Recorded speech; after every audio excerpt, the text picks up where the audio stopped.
Passer à l'acte, le MAG prend de la hauteur aujourd'hui puisque je suis à Risoul, à 1850 mètres d'altitude. C'est ici que m'a donné rendez-vous maître Hervé Passe et ensemble, on va parler des résidences secondaires. Allez, suivez-moi, on est parti.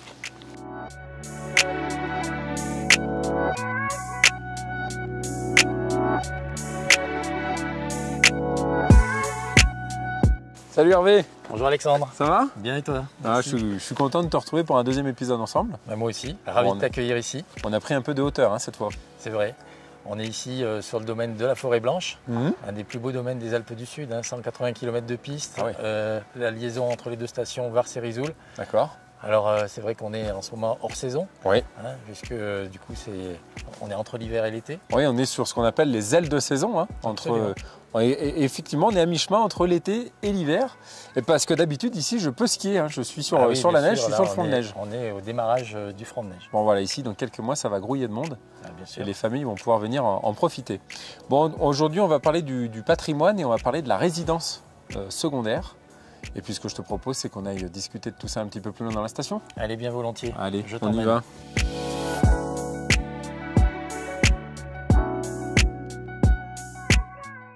Alors Hervé, quand on parle d'achat d'une résidence secondaire, forcément on parle avant tout d'un achat plaisir. Alors c'est vrai, mais il faut faire attention à ce que l'achat plaisir ne soit pas un achat impulsif. Ouais. Donc bien évidemment, ça reste un achat immobilier, c'est un acte important de la vie. Et donc il faut bien déterminer ses objectifs et savoir précisément où est-ce qu'on veut poser ses valises dans le cadre d'une résidence secondaire. Par exemple, si on est véritablement un passionné de sport de montagne et de sport d'hiver, il vaut mieux bien sûr être sur les stations de haute montagne. On est ici dans des stations à 1850 mètres d'altitude pour les fronts de neige. Et on voit que dans les rapports du GIEC qui font des prévisions pour 2050, eh bien sûr, on l'a tous constaté, il y a beaucoup moins de neige qui va arriver dans les années prochaines. Et par exemple, les stations de basse et moyenne altitude vont être impactées, évidemment les premières. Elles auront d'autres attraits, il y a d'autres loisirs qui s'y développent, donc ça peut être aussi très bien. Mais justement, c'est la raison pour laquelle il faut véritablement bien déterminer ses objectifs. Alors ça peut être aussi dépendant des nouvelles réglementations énergétiques, c'est-à-dire qu'on peut aussi acheter une résidence secondaire peut-être plutôt dans le neuf, ça veut dire aussi qu'on va l'acheter plutôt sur plan.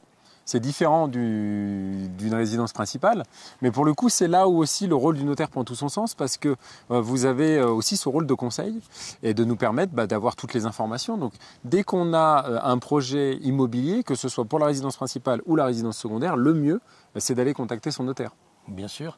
Alors, le notaire pourra notamment aider dans le choix parce que choisir d'acheter dans le neuf ou dans l'ancien, c'est deux investissements différents. Les deux ont des avantages et des inconvénients. Un des avantages d'acheter dans le neuf, c'est qu'évidemment, par rapport aux normes énergétiques, on ne va pas avoir de surprise. Et donc, on aura certainement des factures d'entretien, des factures d'énergie qui seront forcément réduites. Ce n'est pas toujours le cas dans l'ancien. On a vu par exemple l'année dernière avec l'augmentation du prix du gaz, des augmentations multipliées par 6 de charges de copropriété dans certains immeubles. Donc c'est évidemment un des paramètres à prendre en compte.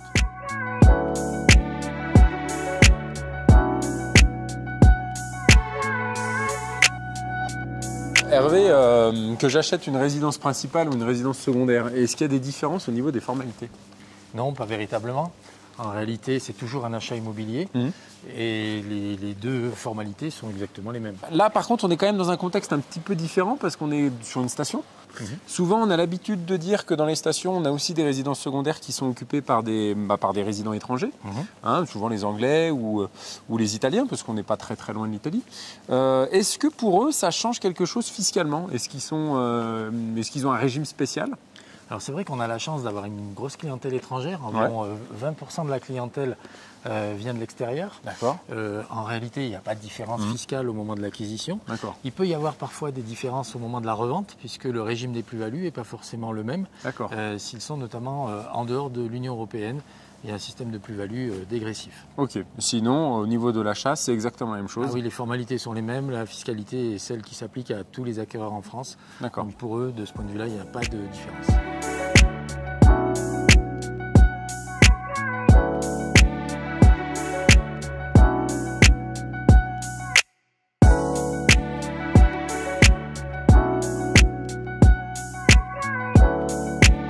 Alors Hervé, c'est vrai que l'hiver, il y a quand même dans les stations de ski beaucoup de monde au même moment, au même endroit. Mais finalement, c'est quand même aussi assez concentré. Donc ça prend peu de place sur l'espace français. Oui, absolument, puisque là, on est vraiment sur un modèle d'urbanisme durable, on peut dire ça comme ça, puisqu'on arrive à loger énormément de monde sur une surface qui est finalement relativement réduite, on le voit ici, tout en préservant un cadre qui est resté relativement naturel, avec des vues sur les immeubles qui sont magnifiques.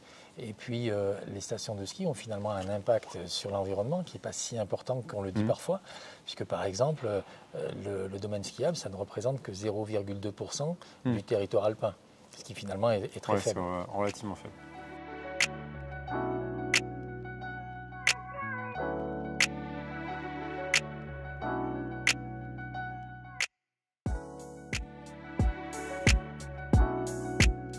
Merci beaucoup Hervé. Merci à toi Alexandre. Bon, on a passé un super moment, on a pris pas mal de hauteur aujourd'hui. Absolument, c'était un plaisir de te recevoir ici. Bon, en tout cas, on finit en beauté en plus sur un magnifique endroit, une belle terrasse. Puis on va aller boire un coup avec notre copain l'ours. Absolument. Bon, avant d'aller se désaltérer avec lui, ce qui est important, c'est de rappeler que quand on a un projet immobilier, eh bien, il faut aller anticiper et prendre rendez-vous avec un notaire. Absolument, ça c'est vraiment fondamental. Anticiper, voir son notaire le plus tôt possible dès qu'on a un projet, avant même parfois d'avoir trouvé exactement le bon produit. Ça permet de déminer beaucoup de difficultés. Eh ben, merci beaucoup et puis à bientôt pour un prochain épisode. Merci à toi, à bientôt. Eh bien, quant à nous, on se dit également à bientôt pour un prochain épisode en espérant que celui-ci vous ait plu. Vous avez cet épisode et plein d'autres sur le site passeracte.com. Allez, ciao.